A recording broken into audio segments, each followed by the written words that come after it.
Hello everyone, welcome to the class of English literature. In this session, we will study next part of the essay of studies. Some books are to be tasted, others to be swallowed, and some few to be chewed and digested. That is, some books are to be read only in parts, others to be read but not curiously, and some few to be read wholly and with diligence and attention. कुछ books हैं जिनको केवल हमें test करना चाहिए, मतलब उनके parts को ही छूना चाहिए, कुछ पार्ट्स को ही, पूरी बुक को नहीं पढ़ना चाहिए. अदर्स टू बी स्वेलोड, कुछ बुक यूं कि यूं हमें निगल जानी चाहिए, मतलब फटाफट पढ़ लेना चाहिए उन्हें, रैपिडली, एकदम से, बिना रुके. And some few to be chewed and digested, कुछ किताबें जो हमें चबाने का मतलब है, मतलब धीरे धीरे पढ़ना चाहिए, उनको लाइन टू लाइन पढ़ना चाहिए. एंड डाइजेस्ट मतलब उनको बहुत ही अटेंटिव होकर के पढ़ना चाहिए. That is, some books are to be read only in parts, कहने का मतलब है कुछ किताबें हमें आंशिक रूप से पढ़नी चाहिए. Others to be read but not curiously, कुछ को पढ़ना चाहिए लेकिन इतनी क्यूरियोसिटी से नहीं पढ़ना चाहिए, जिज्ञासु होकर नहीं पढ़ना चाहिए. And some few to be read wholly, लेकिन कुछ बुक्स हैं, इंपॉर्टेंट बुक्स हैं, जिन्हें हमें पूरी पढ़नी चाहिए. एंड विद डिलीजेंस, पूरी डिलीजेंस के साथ में, पूरी मेहनत के साथ में. एंड अटेंशन, पूरी अटेंटिव होकर के.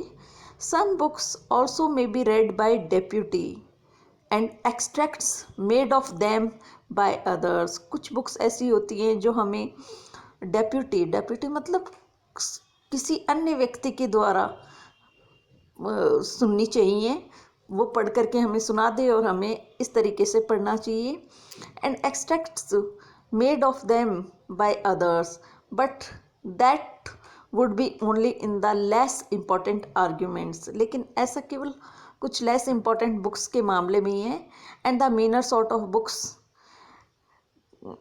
एल्स डिस्टिल्ड बुक्स, लेकिन कुछ डिस्टिल्ड बुक्स, कुछ ओरिजिनल बुक्स हैं, are like common distilled waters, flashy things. कुछ ऐसी जो इम्पोर्टेंट बुक्स होती हैं उन्हें हमें पूरा पढ़ना चाहिए, वो डिस्टिल्ड वाटर की तरह होती हैं. Reading make a full man, conference a ready man, and writing an exact man. Reading एक व्यक्ति को पूर्ण बनाती है, कॉन्फ्रेंस अ रेडी मैन, कॉन्फ्रेंस रेडी बनाती है, मतलब आर्ग्यूमेंट करना सिखाती है. एंड राइटिंग, और लिखना जो है, राइटिंग जो है एक व्यक्ति को एग्जैक्ट बनाता है. Therefore if a man right little he had need have a great memory. If he confer little, he had need have a present wit.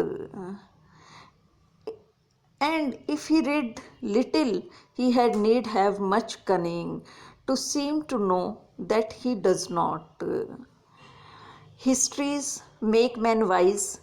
History जो सब्जेक्ट है, अब सब्जेक्ट्स के बारे में बताता है बेकन कि अलग अलग सब्जेक्ट का अलग अलग इम्पैक्ट होता है ह्यूमन माइंड पे. Histories make man wise, history पढ़ने से हम वाइज बनते हैं. पोइट्री, पोइट्स विटी, पोइट्स को पढ़ने पे, पोएम्स पढ़ने पे हम विटी बनते हैं. मैथमेटिक्स सटल, मैथमेटिक्स हमें सूक्ष्म बनाती है, एनालिटिकल बनाती है. Natural philosophy deep, natural philosophy हमें डीपली थिंकिंग करने पे मजबूर करती है.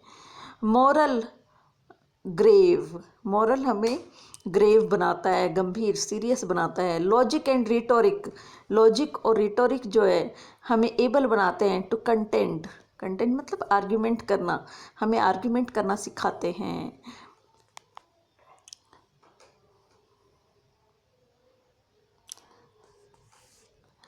Nay, there is no stent or impediment in the wit, but may be wrought out by fit studies.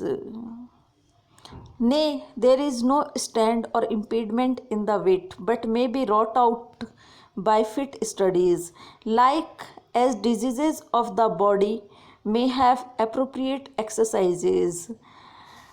जैसे बॉडी के लिए डिफरेंट एक्सरसाइजेज हम करते हैं वो अच्छी रहती हैं। जैसे bowling is good for the stone, kidney stone के लिए जो बाउलिंग है वो बहुत अच्छी रहती है एक्सरसाइज। शूटिंग शूटिंग करना अच्छा रहता है for the lungs and breast, lungs और ब्रेस्ट के लिए। Gentle walking for the stomach, धीरे धीरे चलना एकदम से जो पेट के लिए अच्छा रहता है। राइडिंग फॉर द हेड, और राइडिंग करना हेड के लिए अच्छा होता है। And the like similarly. So if a man's wit be wandering, अगर किसी व्यक्ति की जो बुद्धि है, दिमाग है, वो इधर उधर भागता है, लेट हिम स्टडी मैथमेटिक्स, तो उससे मैथमेटिक्स पढ़ानी चाहिए, जिससे उसका कंसंट्रेशन, ध्यान केंद्रण एक ही स्थान पे, एक ही जगह पे हो। For in demonstrations if his wit be called away never so little he must begin again. If his wit be not apt to distinguish or find differences, let him study the schoolman philosophy।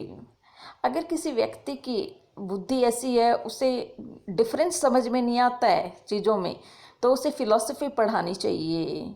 For they are सिमनी sectors, क्योंकि ये जो philosophers हैं ये सिमिनी sectors हैं, बाल की खाल निकालने वाले व्यक्ति होते हैं ये। तो इनको पढ़ने से कोई भी व्यक्ति है वो डिफरेंसेस डिस्टिंग्विश करना सीख जाता है। If he be not apt to beat over matters and to call up one thing to prove and illustrate another, let him study the lawyers cases. अगर कोई व्यक्ति कंफ्यूज होता है बार बार में, तो उसे लॉयर के केसेस जो है, लॉयर्स की जो स्टडी है वो करनी चाहिए। So every defect of the mind may have a special receipt. जैसे मेडिकल प्रिस्क्रिप्शन होता है, रिसिप्ट होती है, वैसे ही माइंड के हर डिफेक्ट के लिए जो है हर सब्जेक्ट अवेलेबल है। उस माइंड की सर्विस के लिए हर सब्जेक्ट अलग अलग इफ़ेक्ट, अलग अलग प्रभाव डालता है। Thanks a lot.